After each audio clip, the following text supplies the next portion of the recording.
Hello viewers, नमस्कार। मेरा नाम है डॉक्टर श्रीधर और मैं पिछले 46 ईयर से आयुर्वेद पद्धति के द्वारा सेक्सुअल प्रॉब्लम से रिलेटेड पेशेंट्स का बहुत ही सफलतापूर्वक तथा बिना किसी साइड इफेक्ट के ट्रीटमेंट करता आ रहा हूँ।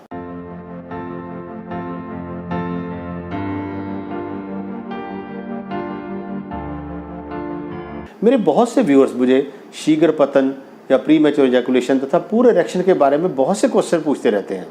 तो आज हम बात करेंगे प्री मैच्योर इजैकुलेशन यानी शीघ्र पतन के बारे में।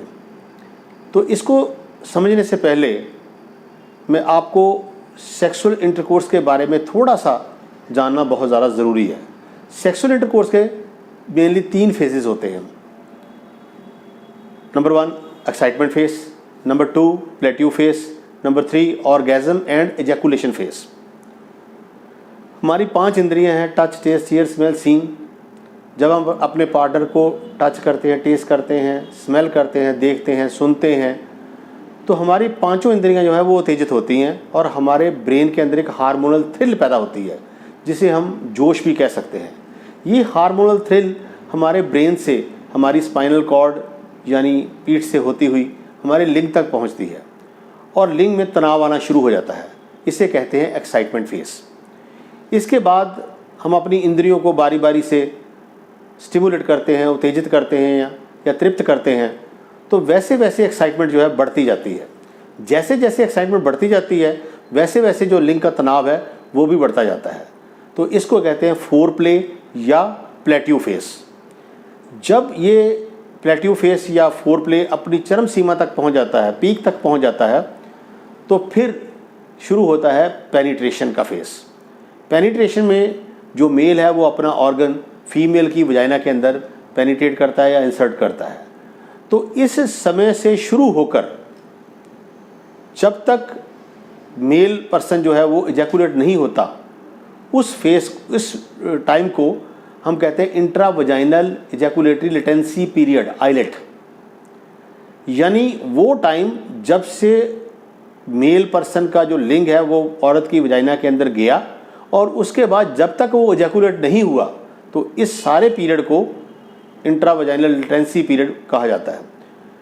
और ये इंट्रा वजाइनल लेटेंसी पीरियड जो है ये एज के मुताबिक बढ़ता कम होता रहता है, मगर जो maximum intra vaginal latency period है वो 6.5 मिनट है। आप अच्छी तरह से नोट कर लें, इट इज़ एवरेज 6.5 मिनट्स। बहुत से पेशेंट्स हमारे पास आके बोलते हैं कि हमारा जो टाइमिंग है वो तो 10-15 मिनट से वैसे ही बहुत ज़्यादा है, अब इससे भी ज़्यादा बढ़ाना चाहते हैं। तो मैं आपको यहाँ बता दूँ कि जो इजैकुलेशन से रिलेटेड डिसीज़ या डिसऑर्डर हैं वो 4 हैं। पहला है अर्ली इजैकुलेशन, जिसे हम प्री मैच्योर इजैकुलेशन बोलते हैं। दूसरा है इम्पेयर्ड इजैकुलेशन या इम्पेयर्ड ऑर्गेज्म। तीसरा है डिलेड ऑर्गेज्म और डिलेड इजैकुलेशन। और चौथा है एब्सेंट ऑर्गेज्म और एब्सेंट इजैकुलेशन। अगर किसी पेशेंट का जो लिंग है वो 2-3 मिनट के अंदर डिस्चार्ज होता है तो उसे हम अर्ली इजैकुलेशन बोलते हैं। अगर वो 6 मिनट से पहले हो जाता है तो उसको प्री मैच्योर इजैकुलेशन बोलते हैं। मगर अगर वो पीरियड जो है 10 मिनट से ऊपर चला जाता है तो उसे हम इम्पेयर्ड इजैकुलेशन बोलते हैं। और अगर ये 20 मिनट से ऊपर चला जाता है तो उसे हम डिलेड ऑर्गेज्म या डिलेड इजैकुलेशन बोलते हैं। अगर ये पीरियड आधे घंटे से भी ऊपर चला जाता है तो उसे हम एब्सेंट इजैकुलेशन बोलते हैं। तो इसलिए ये 4 डिसऑर्डर हैं जिनके बारे में आपको अपने क्वालिफाइड वैद्य, हकीम या डॉक्टर से बात करनी चाहिए। बहुत से लोग इसको प्लस पॉइंट समझते हैं कि हमारा टाइम जो है बहुत ज़्यादा है। वो टाइमिंग नहीं है, दैट इज़ ए डिसऑर्डर। उसके बारे में आपको अपने डॉक्टर से पॉजिटिवली बात करनी चाहिए, क्योंकि अप्रॉक्सीमेटली जो हमारे पास पेशेंट आते हैं वो पॉर्न्स देख के आते हैं और वो हमें ये क्वेश्चन करते हैं कि पॉर्न्स में उनके लिंग की लंबाई काफ़ी होती है, उनका टाइम भी बहुत लगता है। तो मैं आपको ये क्लियर कर दूं, शायद आपको इसके बारे में पहले नॉलेज नहीं होगा, कि जब भी ये पॉर्न्स बनती हैं तो जो मेल पार्टनर होता है उसके लिंग के बेस पर एक इंजेक्शन दिया जाता है जिससे उसका जो लिंग है वो 6 से 8 घंटे तक बिल्कुल इरेक्ट रहता है और उसके साइज़ में भी काफ़ी ज़्यादा बढ़ोतरी हो जाती है या काफ़ी ज़्यादा इंक्रीमेंट हो जाता है। तो हम सोचते हैं कि लिंग, हमारा लिंग जो है उतना बड़ा और उतना टाइम लगना चाहिए, ये बिल्कुल गलत बात है। वो जो उनको इंजेक्शन लगाया जाता है वो 4 तरह के इंजेक्शन आते हैं। एक तो होता है सिंपल इंजेक्शन, और दूसरा होता है जिसको हम बोलते हैं बाई मिक्स, दूसरा ट्राई मिक्स, तीसरा क्वाड मिक्स। जो बाई मिक्स होता है उसमें 2 इंजेक्शन होते हैं, जो ट्राई मिक्स होता है उसमें 3 इंजेक्शन होते हैं, और जो क्वाड मिक्स होता है उसमें 4 इंजेक्शन होते हैं। मतलब एक इंजेक्शन में ही 4 इंजेक्शन होते हैं। तो वो इंजेक्शन जो है उसको इंसुलिन सिरिंज से उसके लिंग के बेस के ऊपर लगाया जाता है, और उससे उसका टाइमिंग और उसकी इरेक्शन जो है वो 8 घंटे तक पूरी तरह से बरकरार रहती है। इसलिए आप पॉन्स मूवी को देखकर अपने लिंग को बढ़ाने की या अपने टाइम को बढ़ाने की बिल्कुल कोशिश मत करिए। They people are under the effect of medicines, वो फार्माकोलॉजिकल इफेक्ट के अंडर होते हैं, जिससे उनका लिंग का साइज़ और उनका जो टाइमिंग है वो इंक्रीज़ होता है। उसके बाद आता है कि इसके क्या क्या कारण हैं। तो जो प्री मैच्योर इजैकुलेशन है, इसके कारणों में सबसे बड़ा कारण है एंग्जाइटी। दूसरा है सेक्सुअल इनएक्सपीरियंस, पेशेंट को सेक्स के बारे में पूरा नॉलेज ही नहीं है। तीसरा है deterioration of relationship between the partners, partners के आपस में रिलेशन अच्छे नहीं हैं। चौथा है विक्टिमाइज्ड बाय द पार्टनर, बहुत से पार्टनर जो होते हैं वो अब फीमेल पार्टनर अपने मेल पार्टनर को कोऑपरेट नहीं करते, जिससे उनको प्री मैच्योर इजैकुलेशन और पूरे इरेक्शन दोनों चीज़ें हो जाती हैं। और पांचवा है परफॉर्मेंस अंडर स्ट्रेस, जब भी आप परफॉर्म करने के लिए जाते हो तो आप अपने मन में ये धारणा बना के जाते हो कि आज मैंने टाइमिंग बहुत इंक्रीज़ करनी है, मैंने इरेक्शन बहुत इंक्रीज़ करनी है, एंड अगेन यू फेल। तो इसलिए जो परफॉर्मेंस अंडर स्ट्रेस होती है उसमें प्री मैच्योर इजैकुलेशन जो है वो पक्की है। उसके बाद आता है इसके कौन कौन से शारीरिक कारण हैं। शारीरिक कारणों में आता है हार्मोनल इम्बैलेंसमेंट, जो आपके सेक्स हार्मोन्स हैं या आपके जो मेटाबॉलिक प्रोफाइल्स हैं वो अगर एबनॉर्मल हैं, कम हैं, या उनकी रेशो ठीक नहीं है, तब भी आपको प्री मैच्योर इजैकुलेशन हो सकती है। उसके बाद आता है कुछ एक डिसीजेस, जैसे uncontrolled diabetes, hypertension, multiple sclerosis, Parkinson, obesity, कोई पेल्विक सर्जरी आ गई। इसके अलावा सक्रोटल और inguinal hernial repair, radiation, prostatectomy, प्रोस्टाइटिस, कुछ एक बीमारियां जो लॉन्ग स्टैंडिंग बीमारियां हैं जिनमें आपका जो सेक्सुअल इम्पैक्ट है वो तो कम नहीं होता, सेक्सुअल पोटेंशियल तो आपका बिल्कुल ठीक रहता है, मगर इनएबिलिटी टू परफॉर्म की वजह से आप प्री मैच्योर इजैकुलेशन के शिकार बन जाते हैं।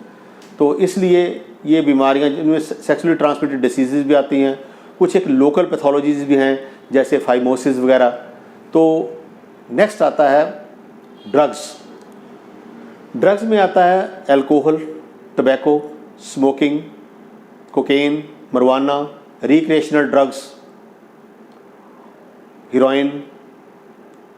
उसके बाद नेक्स्ट आती है कुछ एक मेडिसिन होती हैं जो हमें हमारे डॉक्टर जो हैं वो हमारी प्रॉब्लम के लिए हमें प्रिस्क्राइब करते हैं, जिनमें आता है beta blocker drugs, anti psychotic drugs, anti depressants, फिर आ गया एंटी एंड्रोजन ड्रग्स। उसके अलावा कीटाकिनाजोल, मेटाक्लोप्रामाइड, जो हम आमतौर पे गैस की गोली के साथ इस्तेमाल करते हैं। तो इस तरह की मेडिसिन हैं जो हमारे सेक्सुअल इम्पैक्ट को कम करती हैं और प्री मैच्योर इजैकुलेशन या रिटार्डेड इजैकुलेशन तक भी हमें लेके जाती हैं। नेक्स्ट आता है ब्लड वेसल एंड नर्व्स। जो ब्लड वेसल एंड नर्व्स हैं इनकी अगर कोई डिसीज़ है, जिस तरह से वीनस इनसफिशिएंसी है, खास करके पेल्विक रीजन की venous insufficiency, arteriovenous fistula, arteriosclerosis, myopathy, neuropathy, angiopathy, ये सारी चीज़ें जो हैं वो हमें प्री मैच्योर इजैकुलेशन तथा पूर इरेक्शन दोनों की तरफ लेके जाती हैं। तो अगर आपको ये कोई प्रॉब्लम है तो आप इसको अपने डॉक्टर के साथ डिस्कस कर सकते हो। नेक्स्ट आता है कि हम इसका डायग्नोसिस कैसे कर सकते हैं। तो इसका डायग्नोसिस बहुत सिंपल है। 75% ऑफ द पीपल जो हैं उनमें डायग्नोसिस जो है वो नाड़ी परीक्षण से, उनकी डिटेल हिस्ट्री से, उनके फिजिकल एग्जामिनेशन से किया जा सकता है। मगर कुछ एक पेशेंट्स को जो होते हैं, जो बहुत कॉम्प्लिकेटेड होते हैं या क्रॉनिक होते हैं या बहुत देर से जिनको प्रॉब्लम है, उन लोगों में कुछ एक टेस्ट होते हैं जिनमें होती है metabolic profiles, hormonal profiles, NPTR, PBI, phenyl colour Doppler, फिर उसके बाद आता है कवर्नेसोमेट्री, कवर्नेसोग्राफी।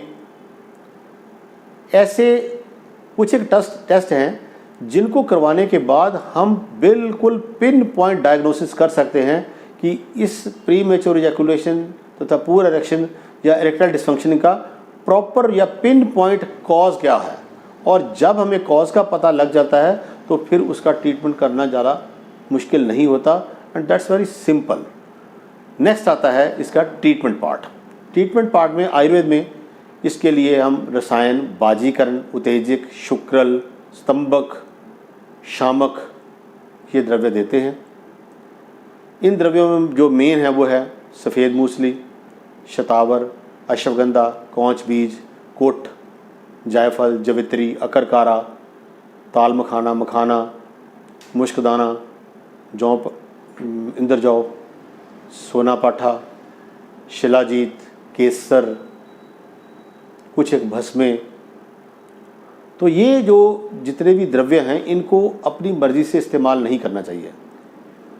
आपको अपने क्वालिफाइड वैद्य या डॉक्टर या हकीम से अपने तकलीफ़ के बारे में पूरी डिटेल्स में बात करने के बाद इन द्रव्यों का चयन आपके गुण, दोष, धातु तथा प्रकृति के अनुसार किया जा सकता है। और वो द्रव्यों को, एक द्रव्य को देना है या द्रव्यों का मिश्रण देना है, ये भी आपका जो वैद्य या हकीम है वो डिसाइड करता है। और उसको किस अनुपान के साथ देना है, यानी कि किस चीज़ के साथ आपने उसका प्रयोग करना है और किस मौसम में या किस ऋतु में उसका यूज़ करना है, ये भी आपको आपका वैद्य, हकीम या डॉक्टर जो है वो ज़रूर बताता है। मुझे आशा है कि ये वीडियो मेरा आपको बहुत अच्छा लगा होगा। अगर अच्छा लगा है तो इसे लाइक कीजिए, शेयर कीजिए और इसे सब्सक्राइब कीजिए ताकि मेरे आने वाले नॉलेजेबल वीडियो आपको आसानी से मिल सके। नमस्कार, जय हिंद, जय भारत, सर्वे संतु निरामय।